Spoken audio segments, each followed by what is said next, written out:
gelap.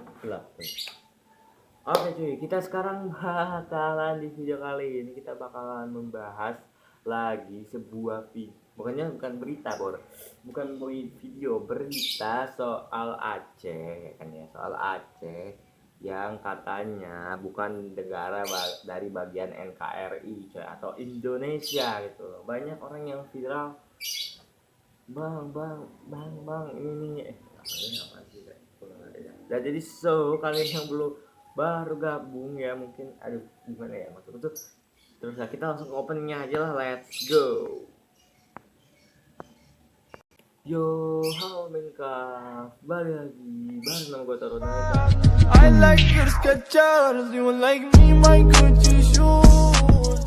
Oke, di video kali ini men kita bakalan membahas lagi. Kita akan membahas berita tentang Aceh bukan bagian dari negara NKRI atau Indonesia. Mungkin apakah ada konflik, dan ternyata nih guys, ternyata Aceh ini mempunyai bendera baru guys. Dari dulu mungkin ya, karena kita belum lihat gitu loh ya. Oke, kita langsung ke beritanya, let's go. Oke cuy, kita udah masuk ke beritanya. Kita lihat nih ya, ada judulnya ini beda nih. Udah tahu dari tahun Agustus ya, bulan Agustus tanggal 23 Februari bukan Sabtu ya kan, dari hari Sabtu 23 Agustus 2014. Berarti beritanya ini lama ya Bor. Ini udah Minggu 14 Maret 2021, berarti udah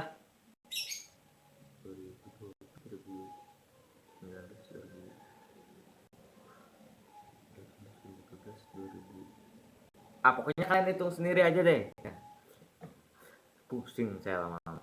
Nah, ini dia, Aceh bukan bagian dari Negara Kesatuan Republik Indonesia. Apakah benar itu ya?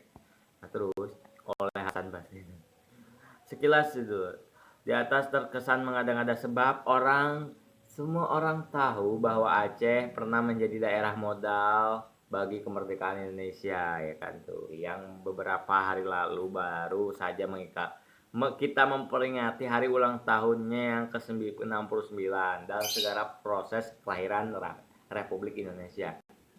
Rakyat Aceh mengorbankan segalanya, mulai tenaga, pikiran, hingga harta benda yang tak terhitung jumlahnya. Namun ketika posisi NKRI posisi NKRI atau Negara Kesatuan Republik Indonesia atau Indonesia ya boy, yang mulai mapan, perlakuan elit negara terhadap Aceh dinilai tidak setara dengan pengorbanan Aceh. Aceh berkali-kali merasakan perlakuan tidak adil, dihianati, dan dianakkritikan ya.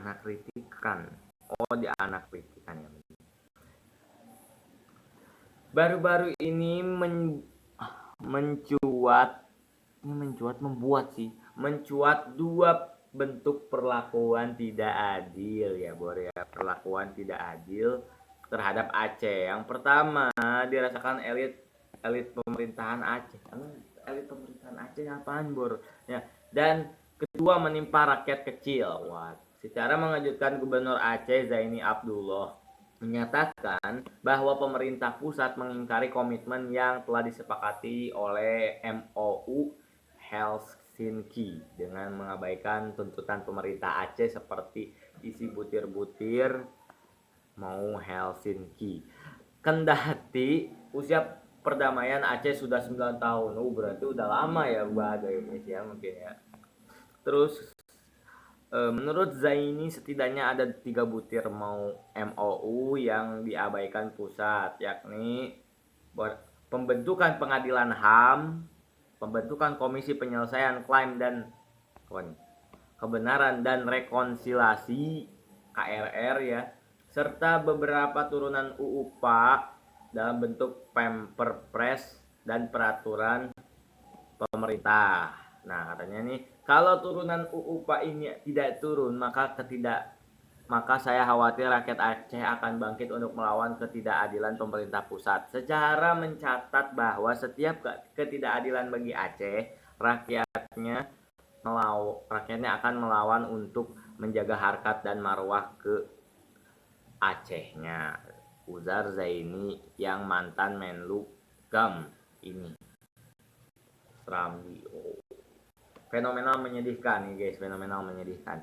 Kalau Gubernur Aceh merasa diperlakukan tidak adil oleh pemerintah pusat, maka lain lagi cerita yang dihadapi kecil. Rakyat Aceh merasakan perlakuan kasar dan diskriminatif. Diskriminatif boy.